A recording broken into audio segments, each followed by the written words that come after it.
আমি Mohammad Tanzirul Islam Siam, right hand pace bowler, Khulna division. আমি Mohammad Nahid Hasan, right and pace bowler, Khulna division. Mohammad Sumon Hossain, Khulna division, right arm pace bowler. আমার অনেক দিন ধরে ইচ্ছা ছিল বোলিংয়ের স্পিডটা জানার। এই 25 বছর টেস্ট ক্রিকেট উপলক্ষে বিসিবির যে আয়োজনটা, এই আয়োজনের মাধ্যমে আমি বোলিংয়ের স্পিডটা জানতে পারছি, অনেক ভালো লাগছে। আমি 126 তুলছি। আমি তুলছি 128। আমি 125।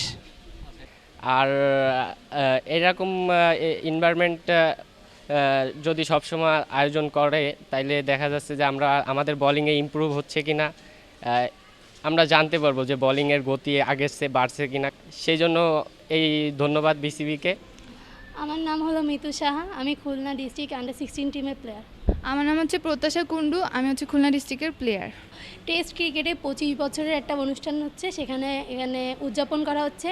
তো এখানে বিভিন্ন ধরনের আয়োজন রয়েছে, তো সেখানে আমরা দুইজনই পেসার রানটা অংশগ্রহণ করছি। নিজের স্পিড সম্পর্কে জানতে পারলাম, আমার স্পিড হয়েছে হলো 79। আর আমারটা হচ্ছে 78। হ্যাঁ, আমরা হচ্ছে এই গতিটাকে আরও কীভাবে বৃদ্ধি করতে পারি সেই হিসেবে আমরা হচ্ছে আরও চেষ্টা করতে চাই।